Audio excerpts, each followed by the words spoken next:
Assalamualaikum warahmatullahi wabarakatuh. Saya Azlan Bisa, nombor 266527. Bersama kepada saya akan mentangkan hasil kerja kami pada ini. Okey, komunikasi adalah penyelesaian kepada masalah di semua peringkat. Dan komunikasi pengurusan merujuk kepada interaksi antara pengurus dan orang bawahan mereka dalam sebuah organisasi. Adalah penting bagi pengurus untuk berkomunikasi dengan ahli pasukan mereka dan sebaliknya untuk memastikan produktiviti dan keamanan maksimum di tempat kerja. Okay. Manusia mengaitkan komunikasi dengan pertukaran mesej di antara sumber dan penerima. Tanggapan asas komunikasi untuk membuat sesuatu diketahui secara meluas. Oleh itu, komunikasi pengurusan adalah aplikasi kebolehan pengurusan dan komunikasi untuk mencapai matlamat korporat dengan membuat matlamat difahami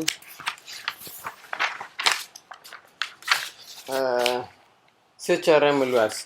Pengurusan dan komunikasi terus berubah hasil daripada penyelidikan saintifik.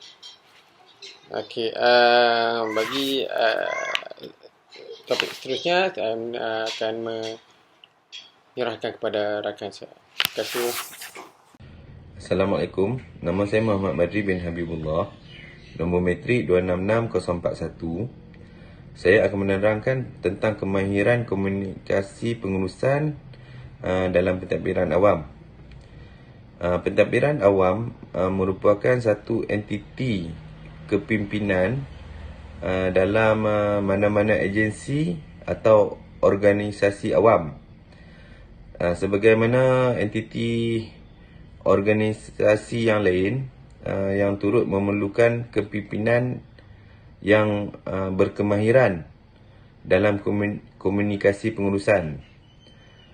Kepimpinan memerlukan daya pemimpin dan juga komunikasi agar segala perihal sesuatu perintah atau arahan yang hendak disampaikan kepada pegawai bawahan dapat disampaikan dengan baik, jelas dan tepat. Perniagaan kerajaan telah berubah dengan ketara dalam beberapa tahun kebelakangan ini. Jadi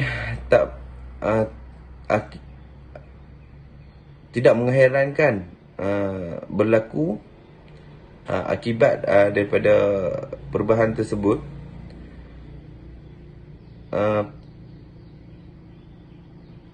Perubahan operasi kerajaan ini bersama-sama dengan lonjakan yang tidak pernah berlaku pada sebelum ini dalam jangkaan rakyat telah memberikan tuntutan yang luar biasa kepada agensi kerajaan. Kerajaan dan organisasi sektor swasta semakin menyedari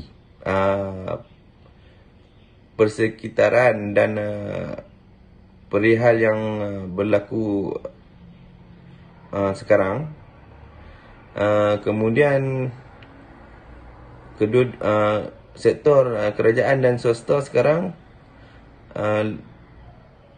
lebih mementingkan untuk memudahkan komunikasi bagi membangunkan jenama dan mesej yang kukuh. Sekian dan berikutnya. Salam sejahtera, terima kasih kepada saudara Badri. Salam sejahtera doktor, nama saya Kumaran, anak lelaki Ramasami, nombor metrik 265970. Okey, sekarang untuk subjek kemahiran komunikasi pengurusan. Okey, yang ketiga pula kita tengok. Pertama sekali adalah isu kemahiran komunikasi kepengurusan dalam perkhidmatan awam. Jadi perkara ini sangat-sangat berkait rapat dengan revolusi industri 4.0 kerana keberadaan suasana di zaman globalisasi. Okey, yang isu ni adalah isu komunikasi efektif kepimpinan dalam Jabatan Immigration Malaysia, jabatan yang kami bertugaslah. Okey. Pertama sekali, kadang akan berlaku isu komunikasi yang kurang cekap di antara pegawai lain-lain pangkat ataupun pegawai rendah, lain-lain pangkat dan juga pegawai atasan, yang mana ia akan membawa impak ataupun kesan terhadap kualiti perkhidmatan. Jadi, untuk meningkatkan keberkesanan komunikasi tersebut, pucuk pimpinan harus meneliti aspek keberkesanan komunikasi yang berkualiti di antara pegawai LLP dan juga pegawai atasan. Jadi, komunikasi dua hala itu amat penting sekali lah. Seterusnya adalah tanggungjawab pemimpin ataupun pengirim mesej ya. Okey, sebelum berkomunikasi, pentadbir harus menjelaskan pemikiran mereka. Seterusnya, pemimpin perlu menyiasat dan meneliti niat tulen setiap mesej sebelum berkomunikasi. Dan pemimpin juga perlu menilai keseluruhan persekitaran fizikal dan juga manusia. Itu untuk pemimpin. Dan juga tanggungjawab kaki tangan pula, iaitu penerima dasar pelaksana ya. Okey, pertama sekali perlu menunjukkan kepada komunikator yang individu tersebut mahu mendengar. Seterusnya, berempati dengan bicara. Seterusnya, tahan marah. Baru akan wujud satu komunikasi yang berkualiti dalam pentadbiran awam. Sekian, terima kasih. Assalamualaikum, nama saya Muhammad Syafiq Rosli. Okey, sebagai kesimpulan untuk permasalahan ini, komunikasi di antara kaki tangan awam, contohnya pegawai di dalam Jabatan Immigration melalui pihak pengurusan dan kaki tangan biasa. Okey, mereka harus sedar tanggungjawab mereka dalam tugasan hakiki harian mereka. Okey, sebagai seorang pengurus ataupun ketua dan sesuatu bahagian, peranan ketua adalah untuk membimbing dan menunjukkan tauladan yang baik kepada para pekerja. Okey, dan para pekerja pula harus mengikuti segala apa yang ditunjuk ajar oleh pegawai atasan selagi mana benda itu tidak melanggar peraturan dan arahan tugas semasa. Okey, selain daripada itu, keharmonian dalam menjalankan tugas perlu diwujudkan oleh kedua-dua belah pihak, sama ada dari segi pengurusan ataupun ketua-ketua bahagian dengan kaki tangan bawahan. Hal ini akan menyebabkan suasana kerja menjadi lebih kondusif dan baiklah. Okey, apabila suasana menjadi keselesaan akan lebih terjamin untuk kehadiran semua pekerja lah di pejabat. Oleh itu,